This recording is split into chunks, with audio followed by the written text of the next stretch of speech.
pessoal, estamos aqui em mais um episódio do Conversa Consciência, e o que a gente vem falar hoje com vocês é um fato bem interessante, que saiu há pouco tempo aí na mídia, né, falando sobre um processo de fusão nuclear que aconteceu em laboratório, lá nos Estados Unidos, e que foi o primeiro evento em que a energia que foi inserida para gerar a fusão foi menor do que a energia gerada pela fusão, né? Então, isso, né, os cientistas têm comemorado, né, apesar de ainda ser um processo muito embrionário, está no começo, mas já foi um grande ganho. E eu acho que é interessante a gente conversar com vocês sobre isso, né, explicar um pouquinho que essa fusão, que aí também tem a fissão nuclear, né, e nada mais, né, como convidar o nosso grande amigo aí, Raimundo Costa, filho, né, professor aqui da Física, para falar um pouquinho sobre esse assunto. Bom, Raimundo, né, você é formado em Física, mestrado, doutorado em Física aqui pela Universidade Federal do Ceará, e tem um pós-doutorado, um estágio de sanduíche lá na University of Western Ontario, no Canadá, né? Então, queria aqui, de antemão, já lhe agradecer, né, pela disponibilidade de estar falando aqui para a gente sobre essa novidade aí que surgiu aí na mídia, né, sobre essa questão da fusão nuclear, né? E aí a gente vai batendo um papo aí. O que é que você pode falar aí para a gente aí, Raimundo, sobre isso, por favor? É importante contextualizar, né, essa questão das energias nucleares, né? A fusão nuclear e a fissão nuclear, que são dois processos que podem ocorrer a nível natural, é importante que se diga que eles são processos naturais, entendeu? Eles existem na natureza, tá certo? Esses processos, eles liberam energia, tá certo? Como resultado de uma interação entre os átomos. Então, essas energias, elas geralmente são de maior magnitude, por exemplo, do que as reações químicas, né? Então, às vezes a gente usa para gerar energia reação química. Então, enquanto a fusão e a fissão são fenômenos naturais, certo? O que é interessante, né, que esse resultado que saiu, de fato, o experimento foi no dia 5 e foi divulgado no dia 12, eu acredito, desse mês de dezembro. Se a gente não tivesse fusão e fissão nuclear, tá certo? A vida na Terra não poderia existir, tá certo? O que a gente quer é controlar esses processos, tá certo? Para controlando esses processos, gerar uma energia mais limpa. Só uma curiosidade, Raimundo, né? Segundo aí as leituras, o Sol é fruto de uma fusão nuclear, não é isso? Exatamente, é isso que eu vou falar. Vou dar os dois exemplos aqui da natureza de fissão e fusão nuclear, tá certo? Então, o que o homem quer, de fato, é o controle dessas formas, né? Então, por exemplo, a fissão nuclear, que é o que já se conhece, né?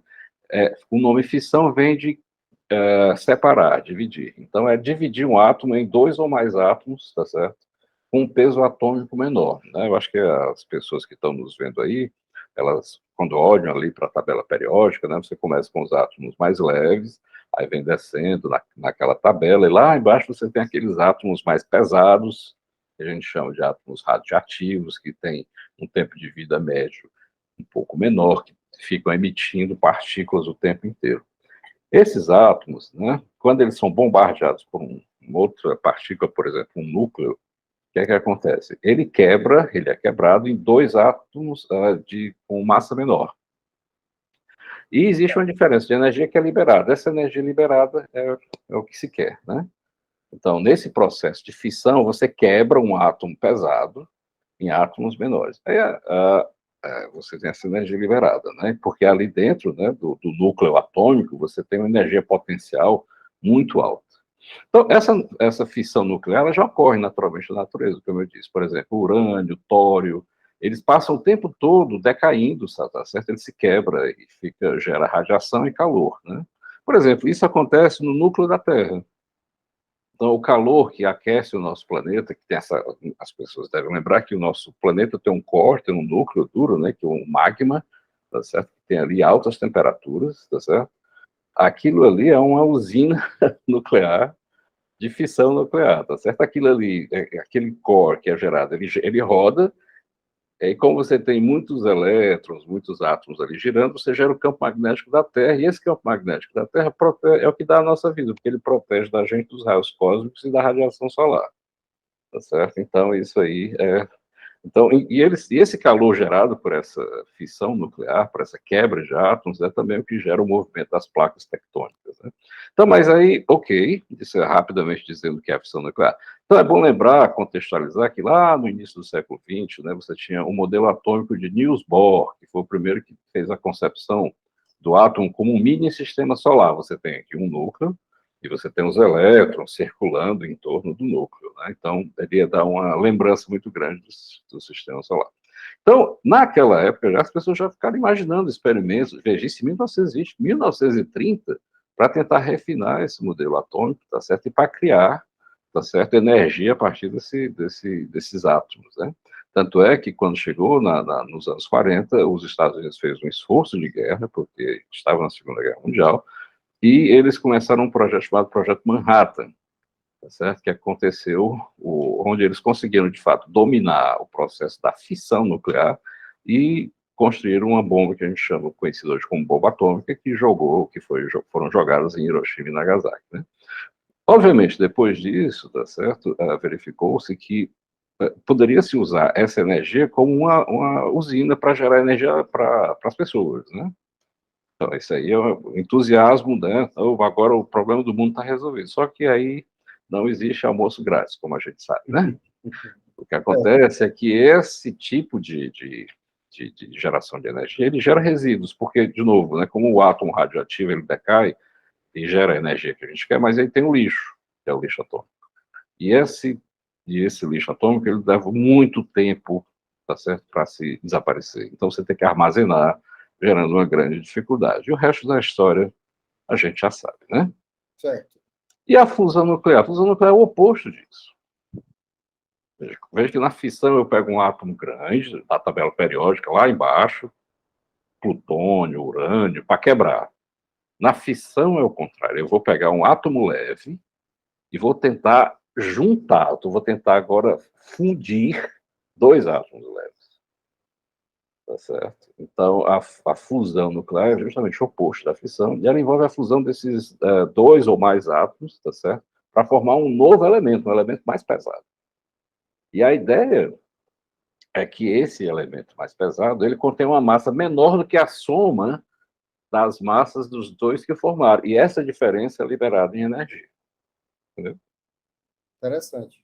É o processo de fato inverso. Então, você tem agora, o que é que a fusão faz? Eu pego, sei lá, um átomo de hidrogênio ou deutério, que são isótopos do átomo de hidrogênio, e aí tento colidir, espremer de tal forma que agora ele vira um átomo de hélio. Só que essa massa desse átomo de hélio é menor do que os dois iniciais, e essa diferença é liberada, né? Mas como é que se faz isso, né? No caso específico desse experimento, você sabe quais foram os... Exatamente, vamos descrever, vamos conversar sobre isso agora, como é que foi feito o experimento, porque... Então, essa ideia teórica, ok, se eu fizer isso, eu vou ter legal, né? Mas aí, para contextualizar de novo, né, como você mencionou aqui, o exemplo, como a fissão, o exemplo natural, né, de fissão seria dentro do núcleo da Terra, o exemplo mais óbvio, né, de fusão nuclear é o Sol. Tá certo? Por quê? Porque existe um calor tremendo, altíssimas temperaturas, tá certo? Muita gravidade, e no centro do Sol, o elemento que é abundante no Sol, né, nossa audiência deve saber, é hidrogênio. Então, como você tem muitas altas temperaturas, muita gravidade, ou seja, pressão, você consegue fundir vários átomos de hidrogênio em uma série de reações, tá certo? Complexas. E elas formam hélio, produzindo uma grande quantidade de energia nesse processo. É o que a gente recebe do Sol, é isso, são esses processos de fusão, tá certo?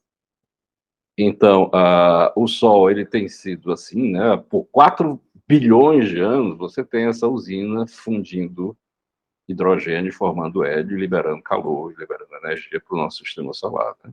E a gente espera que ele continue assim por outros 5 bilhões. Então, veja que o combustível para a fusão nuclear é o hidrogênio, tá certo? É o hidrogênio. Então, a questão é como é que você consegue agora uma reação sustentável que eu digo que é estável, que possa ser controlada para que a gente possa se utilizar dessa energia, né? Então, os primeiros esforços começaram lá em 1940, tá certo? Agora tem uma barreira muito difícil de ser vencida. Veja, e que barreira é essa? Qual é a dificuldade? Porque aqui isso ainda nunca foi realizado. Existe uma energia, tá certo, de repulsão eletrostática entre os átomos. Né? Também o nosso, a nossa audiência deve saber que se você tem cargas com o mesmo sinal, elas se repelem. Então, quando você tenta atrair, colocar, aproximar essas cargas, você tem que dar energia, você tem que empurrar, você tem que fazer força para aproximar. Tá? Então, essa é a barreira de energia, vamos colocar assim, que você tem que suplantar para poder fundir os átomos. Primeiro, você tem que passar por cima dessa repulsão eletrostática, para depois acontecer a fusão, de fato. Né? Então, como é que você consegue superar isso? Na natureza, de novo, o Sol, altas temperaturas, da ordem de milhões de graus. Tá certo? Então, muitas décadas de trabalho, de quebra-cabeça, de experimento, e bilhões de dólares. Nós estamos falando aqui de investimentos da ordem de bilhões de dólares, tá certo? Tem sido gasto ao longo do mundo, né? Então, você tem muito feito isso. Então, tem esse laboratório nos Estados Unidos chamado National Ignition Facility, tá certo? Eles desenvolveram uma técnica, tá certo, para tentar fazer isso no laboratório. Como é isso aí, Barros? O que é que eles fazem? Eles pegam o experimento deles foi com 192 lasers. O laser é uma fonte de energia, tá certo, com luz extremamente concentrada e colimada, tá certo, que leva energia para algum ponto, né? Então você pega esses 192 tubos de laser, tá certo, e todos eles estão apontados para um alvo, vamos colocar assim, tá certo, de aproximadamente 1 milímetro, que tem lá deutério e trício, tá certo? Esse deutério e trício são duas versões do hidrogênio. O que é que o deutério tem e o trício tem? Eles têm nêutrons adicionais, certo? Então, você prepara o deutério, você prepara o trício, bota nesse alvo de 1 milímetro, e aí ele é cercado por essas 192 armas, tá certo? Lasers, tá certo? Então você tem isso aí. Então, isso é colocado numa espécie de objeto de ouro, tá certo? Então, o que é que acontece? Aí você dispara os lasers, tá certo? Eles produzem raio-x, tá certo?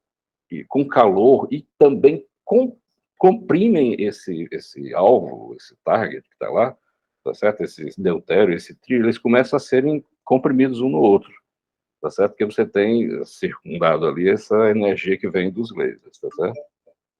Então, eles conseguem, para você ter uma ideia, sabe qual a temperatura que chega? 3 milhões de graus Celsius. Tá certo? E isso aí é aproximadamente 100 vezes mais quente do que a superfície do Sol. Eles precisam de mais temperatura do que isso, porque eles não conseguem a pressão que tem no Sol dentro desse laboratório. Veja que a combinação de temperatura e pressão é fundamental para esse experimento. Então, só hoje em dia, ao longo por exemplo, o processo já sabia lá nos anos 40 do século passado, mas você não tinha tecnologia suficiente para fazer 1 milhão de graus Fahrenheit, entendeu? Coisa desse tipo. Então, o que acontece? Quando é feito esse disparo, quando joga isso tudo lá, esse combustível, esse deutério e trício é chamado de combustível, ele vaporiza dentro de 1 bilionésimo de segundos, tá certo? E aí que se espera daí que você tenha essa liberação de energia. Tá certo? Essa vamos dizer assim, o protótipo do experimento. É o princípio físico, né? Exatamente. E aí tem essa razão de ganho. Só vale a pena se essa razão de ganho for maior que 1, ou seja, aquilo que ele recolheu como energia, né, que sobrou, tem que ser maior do que a energia gasta. Ou seja, qual foi a energia gasta? Os lasers, entendeu? Então, desculpa, não, continue, por favor. Então, no dia 5 de dezembro desse ano, eles fizeram esses experimentos, eles colocaram a energia dos lasers de 2 milhões de joules, tá certo? Para você ter uma ideia, o que é que significa 2 milhões de joules? Que parece, o que é isso, né? Não tem 2 milhões de joules, não sei o que é. É a potência que você precisa para botar um secador de cabelo ligado por 15 minutos. Então, a potência que você tem, que você gasta, para deixar um secador de cabelo ligado por 15 minutos, ela foi disparada em 1 bilionésimo de segundo. Então, potência, você sabe que tem a ver, e energia tem a ver com tempo. Né? Então, você está muito rápido, deu um tiro, pá, né? Muito rápido. Então, isso gerou a fusão, a reação, e ela liberou 3 milhões de joules. Certo? Ou seja, houve um ganho de 1,5. Né? Você pega 3, divide por 2, 3 milhões dividido por 2 milhões de joules, deu 1,5. Tá certo? Então, esse foi o recorde, porque esse mesmo laboratório já tinha feito isso em agosto de 2021, eles tinham feito com essa razão de 0,7. Ou seja, eles botaram, tiveram resultado, mas o que saiu foi menor do que... Ninguém vai fazer esse negócio, né? Então, a fusão, por que ela é tão... todo mundo acha que isso é a solução para o nosso planeta. Porque ela, teoricamente, é limpa. Tá certo? Por quê? Porque o resto, por exemplo, enquanto a fissão, que gera muitos elementos radioativos, vem de átomos pesados, o que é o lixo desse processo, ele decai rapidamente, desaparece rapidamente. Então, é um processo de geração de energia extremamente viável e limpo. Tanto que é chamado o santo grail, né? O santo grau da produção de energia, né? Você entrou num ponto aí que é a questão ambiental, né? Ou seja, assim, a fissão nuclear, ela é uma energia limpa, né? Ela não, mas ao mesmo tempo ela é uma energia. Você pode dizer que ela limpa, sim, porque ela não gera carbono. Não, mas ela tem um lixo que você não destrói. E onde é que você armazena esse lixo? Isso, e esse lixo é danoso ao ser humano. Ao ser humano, ou seja, ele assim, se você for pensar como uma energia fóssil, ela tem a vantagem porque não tem um tipo de carbonetos, né? Certo? Mas, por outro lado, ela tem um lixo atômico que é uma coisa... E tem o perigo, né? Por exemplo, você se lembra de Chernobyl, o acidente de Chernobyl, de Fukushima, entendeu? Então, sempre existe a possibilidade desses acidentes, né? Isso. Então, assim, ela sempre é uma energia que as pessoas ficam com muito receio, né? Exatamente. Depende das definições que são dadas para que seja energia limpa. Se você for pensar em termos de emissão de gases, efeito de estufa, aquecimento global, ela é limpíssima, entendeu? Isso. Ela é limpa. Mas aí, quando você vai para o de fusão, aí não, você acaba com esse... Esse lixo existe, só que ele é dissipado com... O tempo de decaimento das partículas geradas desse processo de fusão é muito menor do que o tempo de decaimento das partículas geradas num processo de fissão. Porque, de novo, fissão são átomos pesados, tá certo? E, no caso da fusão, é o hidrogênio, é o átomo mais leve que a gente tem. Essas partículas têm um tempo de vida muito rápido, muito curto. Agora, Raimundo, e daqui para frente, né? Eu acho que a sua explicação foi muito boa, certo? Eu acho que quem aprende mais nesse programa sou eu, que converso com Deus e o mundo. Mas aí agora, daqui para frente, o que é que assim, né? Quais são os próximos passos, né? Quando é que assim que isso pode, né, reverter, né, para a humanidade com geração de energia? Você, na sua experiência, como é que você vê isso? Pois é, a expectativa... Por que isso primeiro, né? Ok, parece ainda ficção científica, mas é aquele tipo da ficção científica que o pessoal já faz. A questão é como é que você leva isso como um resultado para a humanidade, de fato, para afetar o nosso dia a dia. A expectativa dos cientistas, das pessoas que veem o desenvolvimento, é que leve pelo menos uns 70, 100 anos. Então, não pegaremos isso. Não, certamente não. Isso é para os nossos netos. Por quê? Porque, primeiro, você gasta uma quantidade enorme de energia, tem um ganho muito pequeno.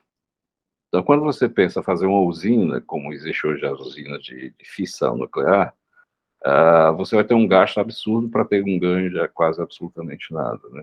A quantidade de dinheiro, quer dizer, gasta nesse projeto, tá certo? Que esse complexo ele foi construído, ele foi terminado em 2009, tá certo? E esses lasers, o laser é uma invenção lá dos anos 60. Então você tem um avanço dos lasers e tudo mais, né? Só que aí o experimento é tão delicado, para você entender, as condições são muito delicadas para você manter a sustentabilidade. Qualquer imperfeição na cápsula do combustível pode aumentar a necessidade de energia e perde a eficiência, tá certo? Então, houve um avanço muito grande nos materiais que contêm o combustível, tem que ter um avanço na radiação de raio-x que chega na cápsula, tá certo? Então, você tem que ir melhorando a eficiência de tudo isso, né? Então, por exemplo, e outro problema, o combustível, que nesse caso desse experimento foi usar o deutério. O deutério é muito abundante no mar, tá certo? O trício é mais raro, aí você tem que fazer trício, você tem que produzir trício, tá certo? Então, é outra, né, fase do processo. Então, o deutério você pode tirar do mar, da água do mar, o trício você tem que fazer no laboratório. Então, você tem que ter uma fábrica de produzir. Né? Então, aí você está desenvolvendo, aí tem outros métodos para produzir esse combustível, né? Então, o que se espera é que esse avanço tecnológico necessário para dominar melhor aconteça, mas isso leva tempo e investimento, né? Por exemplo, essa facilidade, como eu disse, ela foi gasta, tá certo? Essa planta que a gente chama de essa usina, né? Foi 3,5 bilhões de dólares, tá certo? Só para essa brincadeira, para o cara gerar 1,5. Uhum. Um experimento de 3,5 bilhões de dólares, né? Não, mas isso é um processo, a ciência é feita dessa forma. Claro que ele é avançado, ele é o mais rápido dependendo da necessidade. Se você for imaginar que em 4 anos o Projeto Manhattan desenvolveu todo o processo de fissão para controlar o processo de fissão, porque foi um esforço não só dos Estados Unidos, mas também dos aliados, e colocar as mentes mais brilhantes do mundo juntas num projeto para ir avançando. Então, eles tiveram avanços muito rápidos. Tá certo? Mas o sonho da fusão, o que esse experimento mostra, por isso que ele foi tão divulgado, é que o sonho é possível. Está lá, finalmente foi feito. Entendeu? Só que aí agora temos que... Aí tem o que a gente pode dizer, o desenvolvimento tecnológico, né? Como eu disse, né? Aí envolve vários aspectos da ciência dos materiais. Uhum. Então, tem muita coisa que você tem que melhorar. Então, a precisão, você tem que ter instrumentos mais precisos, né? Mais qualidade, mais refinamento. E aí, à medida que você passa a ter uma razão muito grande entre energia colocada e energia ganha, aí vem a questão da escala. E aquele negócio também, assim, se a gente vai durar 70, 100 anos, né? Mas se a gente não começar agora, vai durar 75, né? Ou seja, a gente tem que começar agora, como qualquer outro processo para trás, também teve um período, né, até o investimento para que... Olha, se você for ter uma ideia, por exemplo, 70 anos, você pode imaginar, desde a descoberta da termodinâmica até o desenvolvimento de caldeiras e processos, né, da indústria mais pesada, levou mais do que isso, eu acho. Não, com certeza, com certeza. Quando você descobre o combustível fóssil, para você transformar um motor de combustão eficiente, acho que a gente ainda busca isso hoje. Né? Uhum. E apenas assim, a única coisa ruim é que eu gostaria de... É verdade. Você pode dizer também que a gente presenciou a história. Nós estávamos vivos no momento da história, onde isso começou a ser, mas nós não vamos desfrutar dessa energia, provavelmente. Então, beleza. Raimundo, queria te agradecer, foi bastante esclarecedor, muito interessante, né? Eu tinha lido sobre isso, mas você trouxe outras informações, muito interessante. Eu queria lhe agradecer mais uma vez a disponibilidade de você estar aqui falando conosco no nosso canal. Aí. Sempre às ordens, meu amigo, é só chamar. Ok. Bom, pessoal, eu queria mais uma vez agradecer, né, a presença de vocês. Esse é um projeto, né, todos vocês conhecem, é um projeto de extensão da Universidade Federal do Ceará. Eu sou o coordenador desse projeto, professor Barros Neto, e com o apoio da SPPC. Tá? E a ideia nossa é trazer ciência, né, tecnologia e inovação para os nossos ouvintes, né, interessados, né, de uma forma clara, né, simples, para que você entenda, né, e a partir do momento que você entender, você defender e lutar pela ciência, tecnologia e inovação no nosso país. Ok? Então, mais uma vez, obrigado pela audiência de vocês. Eu quero convidar vocês a entrarem nos nossos canais, certo? Lá temos o YouTube, Instagram, né? Todos esses das mídias sociais, tá? E eu quero que vocês entrem lá e façam um like, divulguem, certo? Porque quanto mais gente trabalhando e conhecendo ciência, melhor será para o nosso país. Fiquem bem, fiquem em paz e até a próxima. Um grande abraço.